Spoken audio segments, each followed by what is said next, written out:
What's up, guys? Coach Nate here from The Run Experience, here to talk about how to find the perfect pair of running shoes. We are with Connor of the Running Warehouse. We got all these shoes here. We're going to go through the construction of the shoe so you know what to look for. We're going to talk about the type of runner you are, as well as practical tips on the fit itself. Stay tuned. All right, so we are here with my man Connor from the Running Warehouse, giving you the skinny on how to find the perfect pair of running shoes. And we're going to take you through it all. And we got Connor here.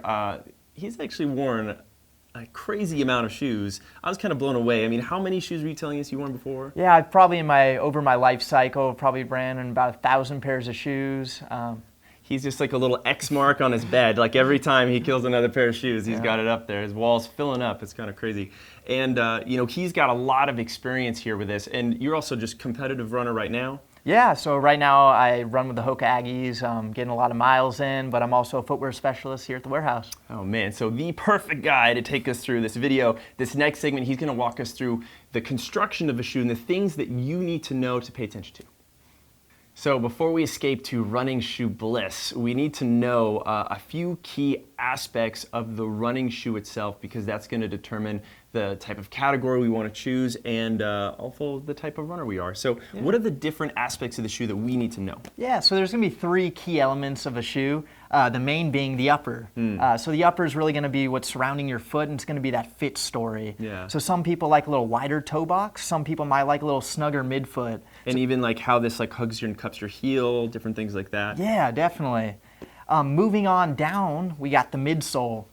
So the midsole is going to be the cushioning aspect of the shoe. So some people might like a little higher midsole, going to provide a little more shock absorption for those longer runs, those recovery day runs. Some people like a little closer to the ground, that lower midsole that is going to be good for those interval days, those tempo runs. Yeah, a little more responsive when you're running faster. Exactly. Moving on, last aspect, we got the outsole. It's going to be the rubber, the bottom of the shoe, and this is going to be the traction story and the durability story. So, you know, some road shoes are going to be a pretty versatile rubber, whereas, you know, a trail shoe might be a little more heavily lugged, going to be sticky or great for those. What are lugs? You know, lugs. What are lugs? Lugs are going to be rubber compounds that, you know, stick out from the shoe and are going to really help you dig into the ground and provide that extra traction on the dirt. That's cool. So especially if you're that trail runner and you're looking for that as well.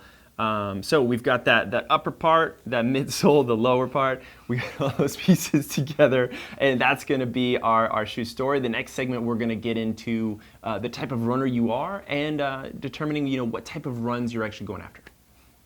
All right, so without getting our heads too far into the weeds yet on like crazy like pronation stuff and like 7.8 ounces and like the height of the heel, you know, we just want to start with, you know, hey, if I'm a beginner runner, you know, like, do I need like 10 pairs of shoes? Do I need like 1? And like, what should that run shoe look like? Yeah, so, you know, if you're more of a beginner runner, you know, probably 1 daily trainer is going to be all you need. Something that's versatile, that's going to be able to get you through the miles and can do a variety of paces. That's cool. And do we have any examples of daily trainers here? So, you know, something like a Saucony Ride, this is going to be a shoe that's got a moderate amount of cushioning. You know, it's got a road outsole, and it's just going to do the job for 99% of your runs. Yeah, and you know, all shoe brands have this equivalent in their quiver, so to speak, right? That's correct. Yeah. Yeah, you know, every brand is going to have their standard daily trainer that's going to be, you know, used for your daily miles. That's cool. So they just have to show up and be like, 1 daily trainer, please, and they'll get their shoe there. That's cool. Okay, so then say I'm a little bit more of an advanced runner. I've gone beyond the 1 shoe. Why might I want to go more than 1 shoe, right? Why would I start to see, you know, different shoes in my closet? Yeah, so, you know, the more you run, you start adding workouts in, and you're going to start running at different paces. And there's certain shoes that are going to run better at faster paces. So, you know, maybe on a tempo day, you might bring out an Adidas Tempo. And this is going to be a shoe that's a little lower to the ground. It's got a nice responsive boost midsole. And tempo is like kind of like intervals. You're running a little bit faster than you normally would. When people start talking about like race pace, you're getting closer towards that. Yeah, so this is going to be a shoe you bring out on days when you want to pick up the pace a little bit. And it's just a little bit lighter, a little more responsive. That's where we're going. So it's like the other shoe might feel a little clunky if you were in that, whereas this. Yeah, you're going to get this on your feet and you're going to feel light. You're going to feel like you're ready to go. 6-minute mile guaranteed. How about that? Can't guarantee we it. can't guarantee that. We love that. And then, okay, then what would another aspect of a shoe here? Yeah, moving down the line, if you're a little bit more competitive, you might go to the racing flat. So this is going to be your sports car. This is going to be your go fast shoe when you're looking to set a PR on race day. Yeah, so when it comes to racing, less is more here. That's correct. Would I want to run a marathon in this? Do some people run marathons in this? You might see the elites, the Kenyans, running in racing flat, I but don't see me running in this. for most people, a racing flat is going to be for your fastest 5Ks or potentially even like a mile time trial. That's cool. Now we have another category of shoes here that's kind of cool out, and it is more of this maximal cushion shoe, and it'd be an example of this. What would be this? Would this be good for? Yeah, so Hoka has really gotten into that maximal craze, and a lot of people like a little more cushion under their feet. So this is great for those recovery days when you're feeling beat up, those long run days when you want to get 20 miles in, but you want your body to feel a little fresh the next day. Yeah, so you have those too. So and you run in different shoes multiple times a week. That's correct. That's really cool. Every day I've got a different shoe that's going to fit my needs. That's crazy. So we have those different shoes. Obviously, we've got different levels of spectrum. Don't be overwhelmed if you're new. Start with that one basic trainer. We'll talk about how to find that one and make sure it's comfortable for you in a second. But also just know that as you go further down the spectrum of running, there's different types of shoes you can run in that are going to help you out depending on what you're doing. And we like different pairs of shoes because it kind of keeps your mechanics a little bit more balanced. We start to get too dependent on one pair of shoes. Some funky stuff can start going on. We haven't gone into the pronation debate in this video, guys, because we want to make sure that you've gotten some sort of run gait assessment either in person or online. Of course, you can get a run gait analysis with Dr. Kyle Bowling, our in-house run gait specialist at the Run Experience. There'll be a link down below in the description for that. Very cool. So this next segment, you're in the running shoe store, you're online, you're buying your shoes. How do you know you found the perfect ones? What should you look for? That's next.